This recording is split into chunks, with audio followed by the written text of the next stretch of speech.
Hey guys, welcome back, it's Ripe again. In today's video, an insane Karen couple stalks a blind man at a store and rages when he refuses to serve them. They claim he is an employee and proceed to slap him. Here is what happened, let's dive right into the video. So I am an employee at a little bookstore, the kind that has a cafe connected to it. So basically a book cafe. About 5 years ago I had a bad accident which led me to losing my vision. I was not completely blind at the beginning, though now I am as my condition worsened. I always need my guide dog with me now, which means I cannot just do any job. I have to find jobs that work with having my guide dog around and employers who are willing to have a blind person work for them. Luckily for me, the doctor who took care of me, her mom, owns a book cafe. And yes, this cafe is the exact same one where I'm working at this moment. This special cafe is a place that gives opportunities to people with disabilities like me, and the owner of the cafe, the doctor's mom, is a tiny lady who is in her 70s. She is full of energy and excitement, though she is just as kind and comforting. She is the biggest reason why the last 5 years of my life have not been as hard as I thought they would be. I work at the cash register, and even though I'm not really a cashier, I've always loved reading a lot, and even though I cannot see anymore, that part of me did not change. My main job is to read stories to kids who come over from the nearby school. They sit down and I read stories to them in Braille. It's a lot of fun, especially because a few of those kids have partial vision issues as well. When I'm not reading to the kids, I do other stuff too. I come up with ideas for lists that show off the best books of the week, and I also choose books to put on those lists. I also give suggestions to people who are new to reading, and even to those who already read a lot but want to chat about a certain kind of book or genre. And lately, I've taken up knitting as well. So now I am knitting small things that we can sell as special stuff just for our cafe. It's pretty cool to see my knitted stuff being part of what we offer here. Most of the people who come to our cafe are pretty nice, but every now and then we get some not so nice folks. There is this couple that really stands out. They look like they are in their 30s and they show up about once or twice a month. They are not loud or anything, but they are never friendly to the staff who have disabilities. It's like they don't care about being considerate. There's a cashier on our team who has Down syndrome, and these rude customers always try to rush them and make them uncomfortable. And one time they even yelled at a teenager who stutters just because they were annoyed. That was the last straw, and we decided to ban them from our cafe. We don't want that kind of behavior around here. Luckily, I have not had to deal with them personally until now. I've heard stories from my coworkers that they once said how I'm getting paid for doing literally nothing and just lazing around. One day I was at Target shopping with my guide dog like I always do. There were some loud voices nearby. Usually I don't pay much attention to noises, but this time the voices sounded too familiar. They were the same voices of the annoying couple from the book cafe, and as they got closer I became sure it was them. I was not exactly scared of them, but I definitely didn't want to be anywhere near them. So I started walking away in the opposite direction, trying to get some space between me and them. I only took about 3 steps when I suddenly felt a hand on my shoulder, and I did not even get the time to react as it pulled me back, stopping me from moving any further. I jerked back, feeling my guide dog moving between me and the couple. I could clearly hear them that they were trying to kick my guide dog away. I knew I could not stay quiet or be afraid at that moment, so with as much volume as I could muster without it being a scream, I asked them how they could touch me like that. They just laughed in response. I held onto my dog's leash tightly, hoping someone nearby would hear me. The man from the couple then claimed that they had the right to grab me since I was not paying attention to them, and he wanted me to stop ignoring them if I wanted to keep my job. I quickly explained that I don't actually work there and that I had not heard them calling out to me. But they scoffed at my explanation and stepped closer. That's when my dog started barking, which startled them and made them curse as they stepped back. The woman said something next, but she seemed to be talking to her partner. She snickered as she called me deaf and a liar on top of being a useless blind. I tried to back away again, but they grabbed me once more. This time though, I managed to slip out of the man's grip and I quickly walked away as fast as I could. I did not even end up buying what I had come for, I just needed to get away from that situation. I headed straight to where my friend's car was parked, and when she saw me looking so anxious, she asked me what was wrong, but I just told her to drive away without explaining.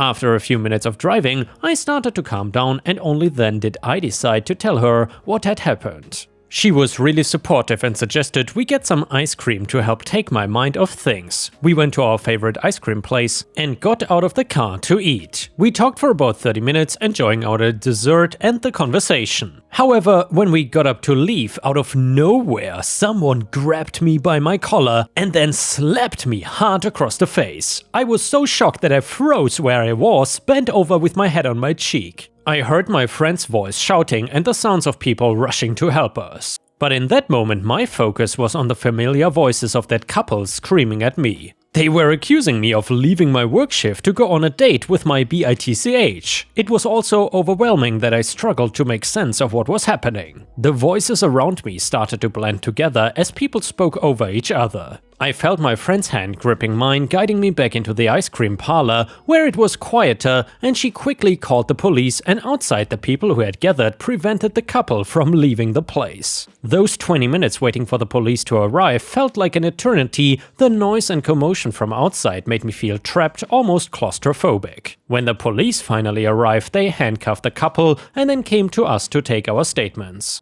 My friend did most of the talking, recounting what had happened, and the police talked to other witnesses as well. Eventually, they asked me if I wanted to press charges. It turns out this couple had multiple charges on them already, and when I agreed to press my own charges, the police assured me that they would likely be sent to jail for a long time. As the police were taking the couple into custody, they did not stop their shouting. They kept accusing me, saying that I had set them up and claiming that they were only trying to make sure an employee did their job right, as if that could justify stalking that employee in their car and then slapping him. The couple also tried to flip the story and say how I was pretending to be blind to get out of the situation and that my dog attacked them previously. But their words were just empty and hollow. Anyone around could see that they were making excuses and their shouting had no effect on anyone. I was just relieved to know that they were gonna be behind bars for a while, because it meant that they wouldn't be able to harass people like me anymore. And yeah, ripe stars, let's hope that entitled couple does not get out of jail for a long time. Honestly, these people don't belong in public. Anyway, if you enjoyed the story, please don't forget to subscribe to the channel if you haven't already, and maybe even like the video, because that would help me tremendously. The next one is a sushi revenge story. So there was a really good sushi place that was pretty close to my house, like a 15-minute walk. Unfortunately, they had to close up. I don't know why, they had plenty of business. They were then replaced by another sushi place owned by a Japanese family, which becomes important later. I swear, these people were like the most entitled jerks I've ever seen for a long while. They refused service to people who were black.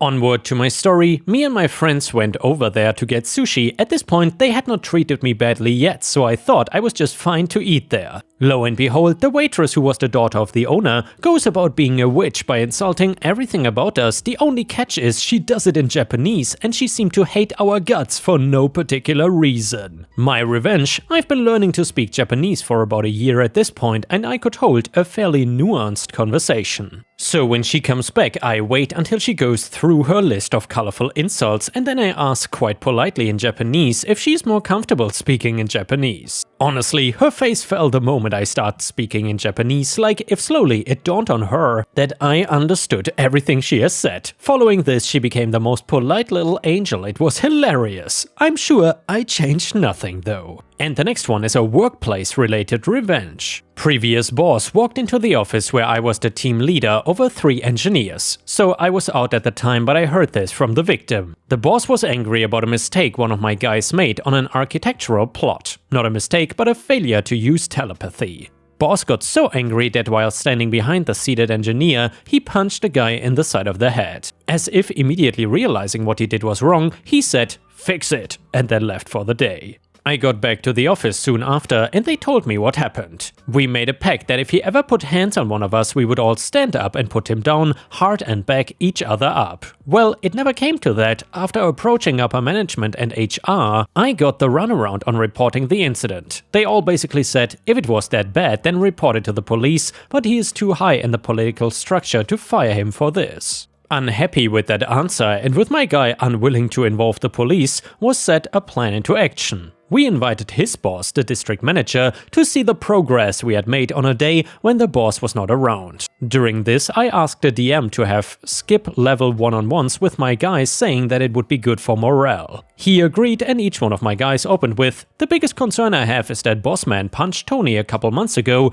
and HR told us they couldn't do anything about it. How can you ensure my safety?" I got called in and gave my story, but had to say that I was not there. I had tried to report it up through the proper channels and failed. I was told it was political suicide for my entire team if I was to push it. District manager didn't buy into the political BS, he made things happen. We agreed that my guys should not be in fear of a physical attack. I also had DMs backing in case of political fallout, and he was a personal friend of the CEO, so that was good enough protection. Bossman was walked and trespassed, boom, headshot, don't hit my guys. And the next one is a grandma revenge story. This story is dedicated to the memory of my mom and to my dad and brother, who together showed me the true meaning of strength, character and loyalty. My brother and I live with my mom on the top floor of the apartment. Grandma lives on the bottom, and my mom is diagnosed with aggressive brain cancer. My grandma becomes the devil incarnate. She knew she has life estate in the property if my mom passes away. This means she can still live there until she dies, but cannot sell that right in the property to anyone.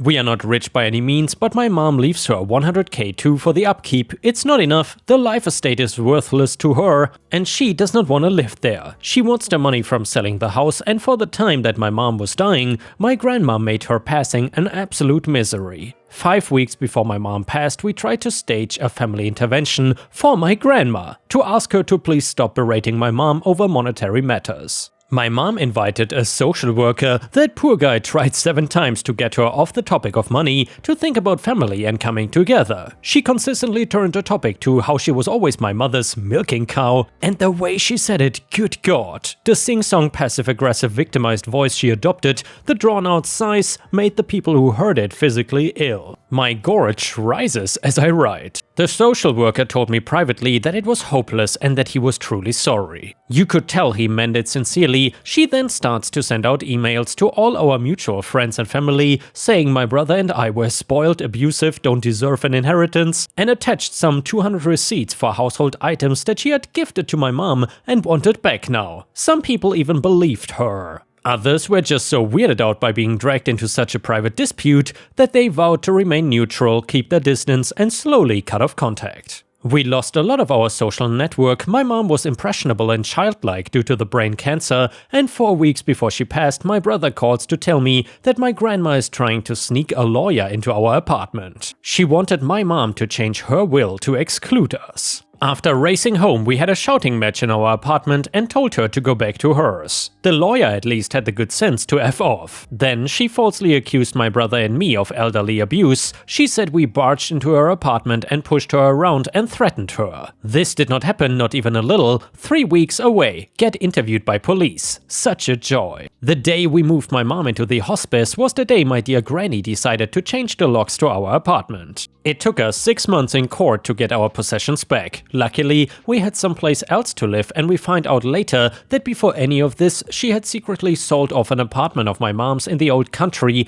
and illegally pocketed the 16k. So now onto the revenge. The revenge was simple. We waited until she sued the estate. The revenge was final, telling her that the executor of the estate, me but not me, was the only person who could buy out her life estate in the property and was bound to negotiate in good faith. She did not know that. It was telling her that her life estate was valued at over 300k. That it was everything she ever wanted. She didn't know that either. It was informing her that all she ever needed to do was ask for cash in lieu of the life estate. That I could not refuse such a request as an executor. She had no clue, and finally it was telling her that thanks to her actions she would never see a red cent of it. She tied up the estate with her own vexatious lawsuits and unlawful garnishment. To put it mildly, it would be most improper to settle any estate with such outstanding disputes. My brother and I are young, we can wait, she is old, she can go to hell. So I explained to her that every year that goes by, the value of her life estate loses about 12 grand. She did not seem to like that at all, remembering it's giving me a semi. It's been 4 years, I tell you, there's nothing more satisfying and rare than seeing a sociopath realize how much you breathe and deceit has hurt their own self-interest. For all the feigned motions, the desperation then is truly authentic and, need I say, gratifying. Of course she squeals, but it's not too late. The appropriate response then is to laugh openly in her face. So I did, I really couldn't stop, and unlike hers, my tears were authentic. Last I hear, she is suing her previous lawyer for misleading her. He dropped her case when we pointed out that she had forged her banking statements in her submitted evidence. She did it to hide that my mom had years earlier lawfully bought her share in the ownership of the house. Another law firm has picked her up, but her lawyer has delayed actions for many months now. Irritatingly, it still lingers over our heads, but we plan to motion for dismissal at cost. We think she moved back to the old country because it's cheaper to live there, leaving behind $400K and any hope of a settlement. When I hear of her death, I'll make sure the funeral is open casket. The casket will be made of compressed particle board. We will put her in a hole.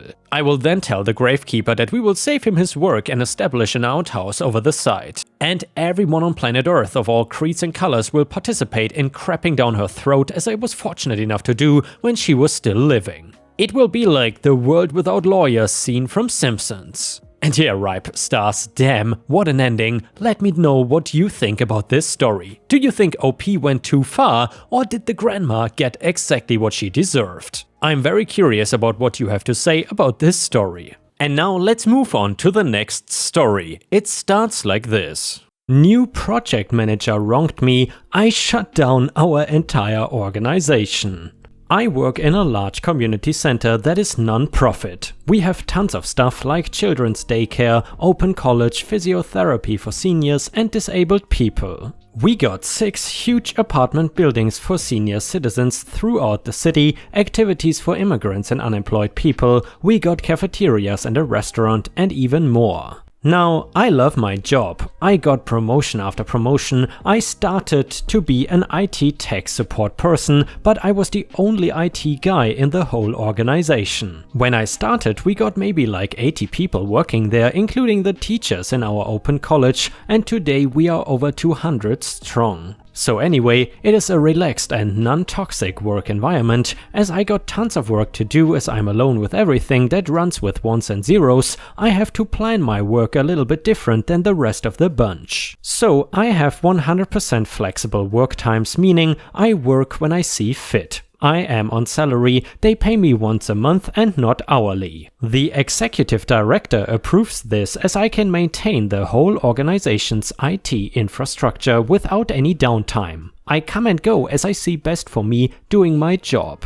This worked fine for about 12 years or so, everyone was happy and I was respected because not only did I get the job done, but my job did not cause any downtime on IT at all. The only downtime was an hour or less if someone's workstation broke down. I always had spare time ready to go, and I also was 24/7 on call and went to the office in the middle of my vacations if needed, and I was able to go. I worked on weekends and sometimes nights on work weeks just to get things done, so there's no downtime at office hours. That time in my career, we had a pretty massive amount of servers, 8 server machines just for Microsoft stuff, 4 Linux servers and a couple BSDs for open college. I had a maintenance routine divided to small maintenance that I did after office hours and large maintenance that I did after office hours and continued through the night, and the huge ones that needed me to live at the office over the weekend. And because there was no such thing as overtime, we had agreements that whenever I had to work more than 8 hours, I would get paid leave instantly on the next day. So if I came to work at 8 on Monday, stayed until everyone left and then started the smaller maintenance that would usually take like 2 to 3 hours maximum, I would then come 2 to 3 hours later to work the next day.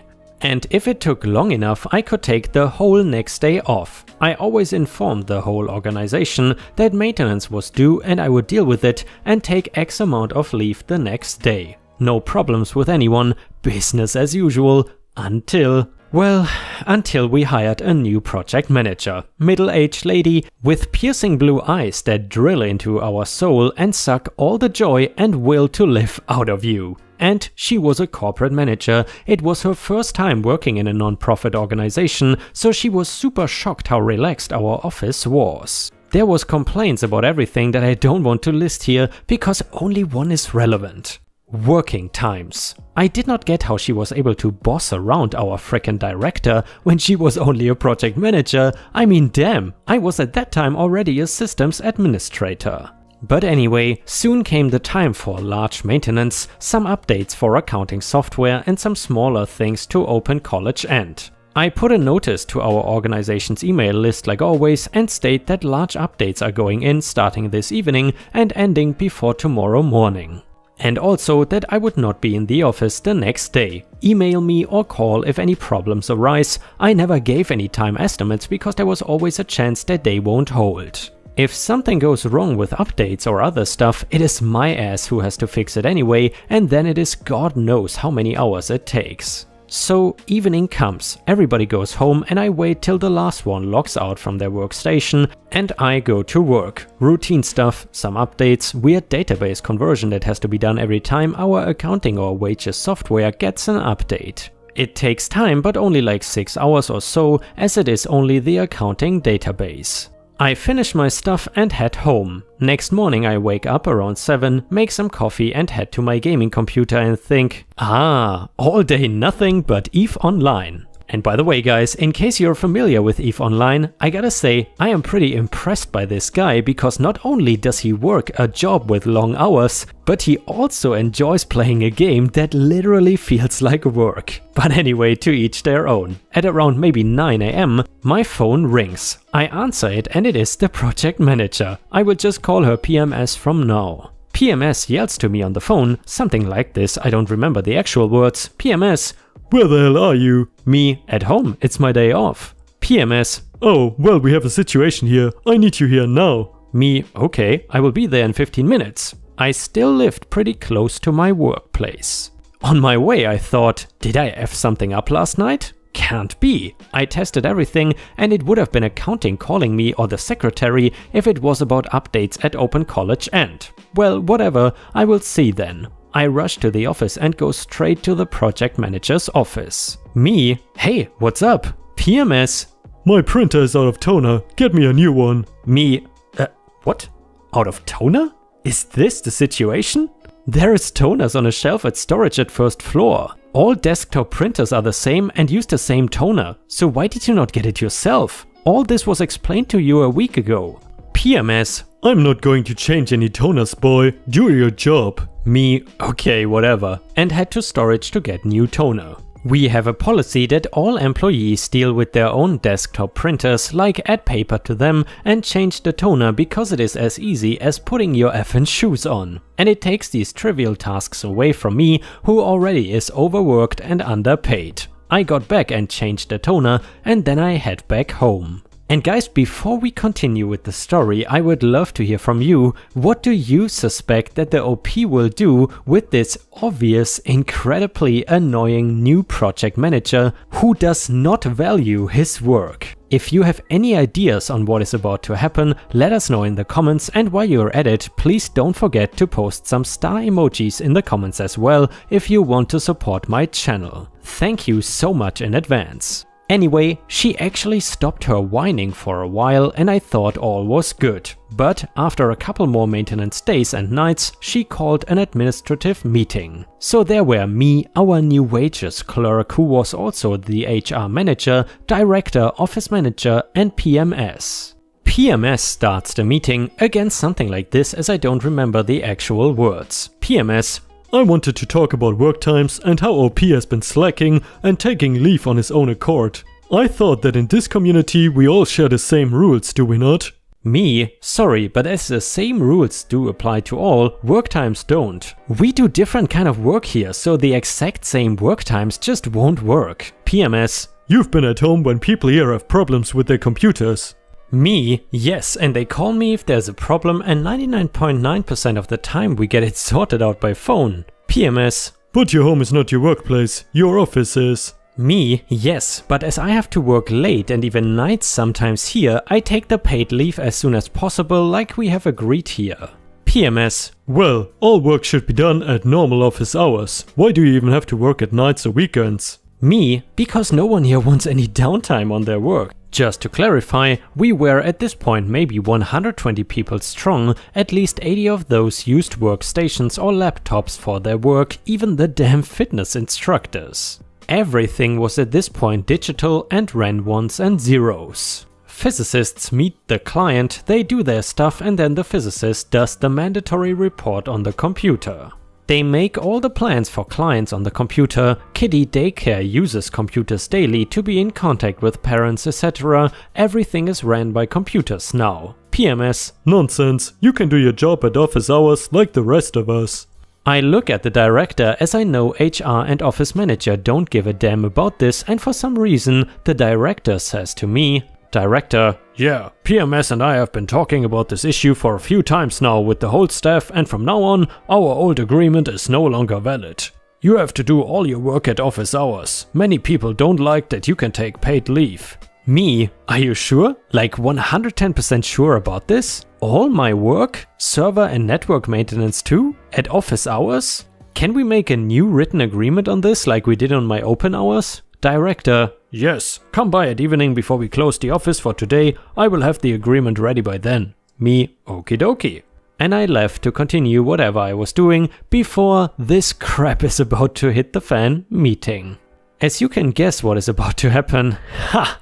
I mean, there was zero toxicity at our work, everyone was happy, and then one corporate goblin just has to come and create this tension. Oh well, they are about to learn their lesson. I go to see the director later that evening and we sign the agreement about my new work times. I check the agreement and tell the director that he forgot something. There is no mention about the time frame I need to inform the whole staff when maintenance is about to happen.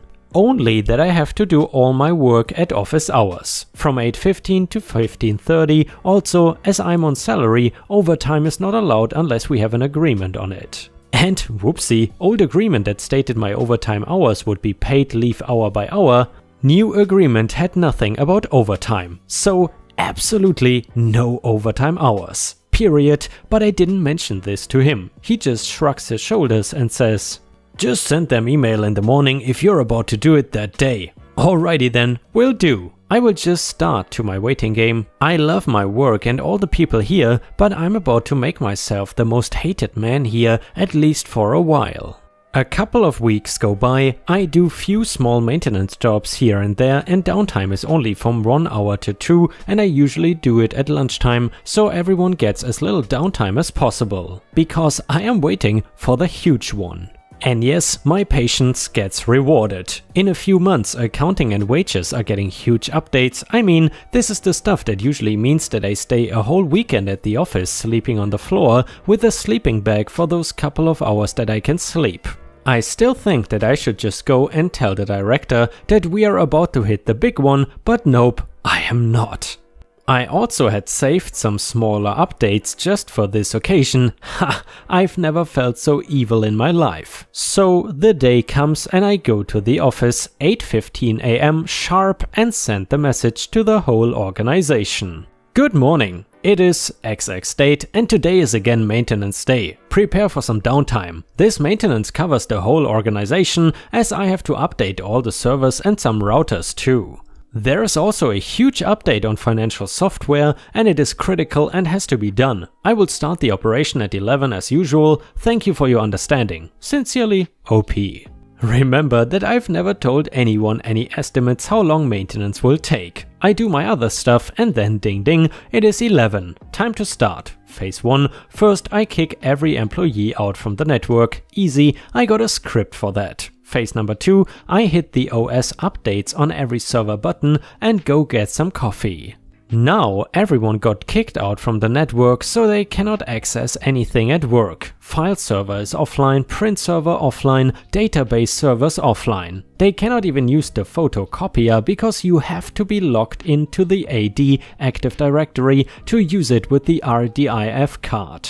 They still have access to their desktop and they can use desktop applications, but as company policy says, all data is stored to the file servers as no one is allowed to save any files on their laptops and workstations. Also, they cannot use the internet at all because every server is now downloading updates from the internet, and I made sure every Linux and Unix box downloads everything possible. My phone starts to ring. Me, this is IT services, how can I help? People start screaming. Me, yeah, it's a big maintenance today. I did send an email this morning about it. No, I don't know how long it's gonna take. All day at least. Maybe. We see. Click on the other end.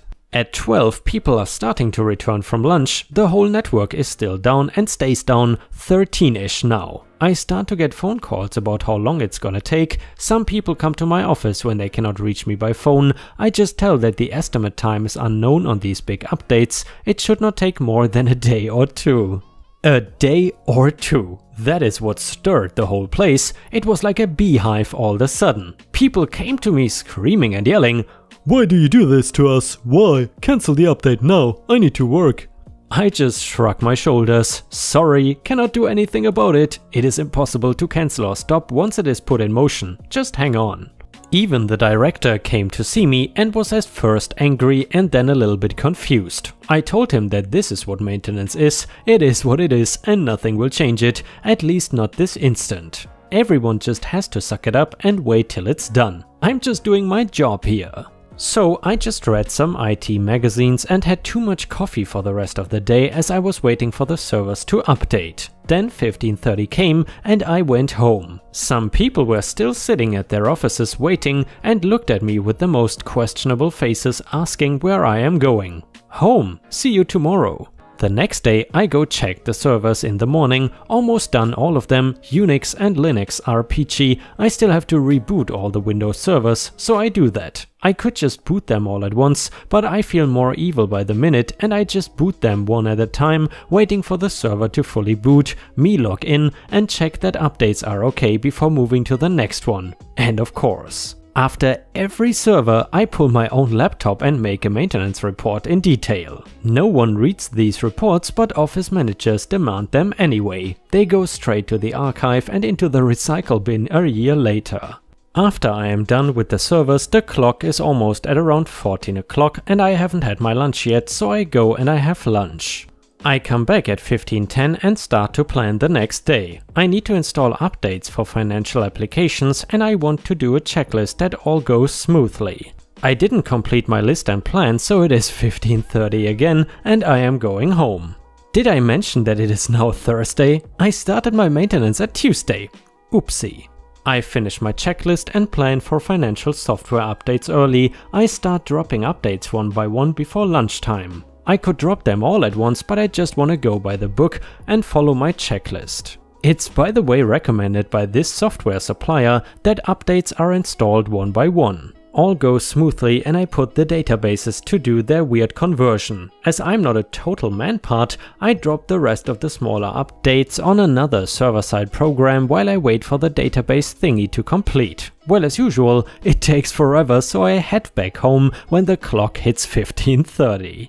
And then it is Friday. I've been the only person in our 120-person company working since 11 last Tuesday. Everyone is so pissed. They have to come to their office and do nothing. Some are doing cleaning operations to their desk, some are tidying paper, archives, etc., but most are just sipping coffee and reading magazines. The internet has been fine since Wednesday, but I don't think anyone noticed. I feel sorry for the physicists who have to use pen and paper to all clients and then later sort everything on their computer. Restaurant and cafeteria are fine as I did not mess with the cashier system at all.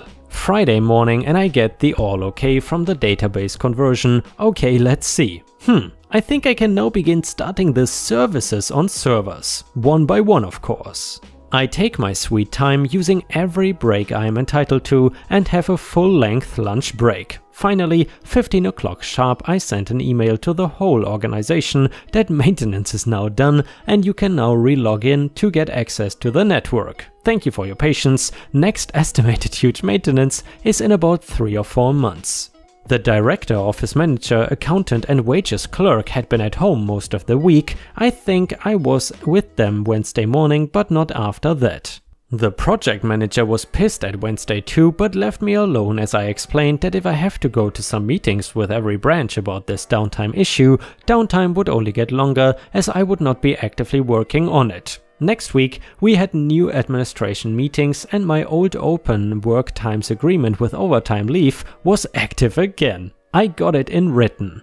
No one complained about my paid overtime free time ever again. And as I was not concerned about getting fired in my country, firing employees is hard. It is super hard to get rid of someone. And as I had a written agreement about work times and my work contract clearly stated what I do at work, there was no way they could have any case of sacking my evil ass. But in the end, all was good, couple of weeks and everyone is happy to work again, with no downtime at all. Update to the story, the villain PMS was chill for the rest of her career. I even visited her family's house and fixed their home computer and installed a new printer and Wi-Fi for them. She retired from work a few years ago and she was actually sorry about what happened and took all the blame. There has been a few longer downtimes, but those were always hardware failures. When servers go boo-boo, there is no spare ones to put up in an hour, but thanks to virtualizations and a lot cheaper hardware, I am prepared to do that now. Update: I bet many of you are wondering how PMS was able to boss my boss around. The answer is pretty simple, but first I have to explain how the work culture works in our non-profit and most likely at any other similar work environment as well in my country.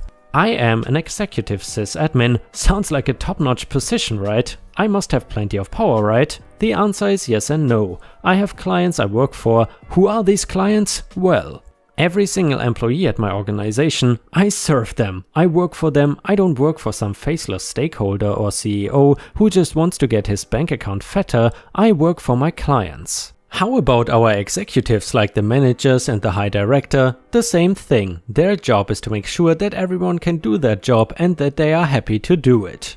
I know it must sound weird if you're from a stiff corporate world, but this is how it works basically here. If the employee is pissed about something, the manager is going to hear it and he has to deal with the issue. The chain of command is short and simple. We only have a branch manager who is usually an employee who is the most skilled and experienced one. He does the manager stuff along the normal work on his field. The next step is executives. No middle managers, we don't even have office managers anymore. Of course, this does not mean that employees can do whatever they want. No, if they start to slack and won't do their job, manager or director will take matters into their own hands and see that they get back in line. But also, if an employee has complaints, concerns or just wants to change things up, they can go freely straight to the director about it. The only reason I was given the executive title was because the director wanted to wash his hand from the responsibility. If an employee screws up, it is his or her boss's fault and he takes the heat eventually. And with the GDPR director, he really wanted to push all the heat to my lap. Anyway, this leads to an environment where stuff gets done even if it sounds like the opposite. You could say that we are all equal here, no one is bossing around anyone because they have the need to show their power, and then again, everyone is bossing everyone. And with this, we have reached the end of the video. However, if you cannot get enough of my content, please check out my endless playlist where you can find thousands of hours of content. In addition, please don't forget to subscribe to my channel to not miss any of my daily uploads. Thank you so much in advance, and I hope to see you again tomorrow.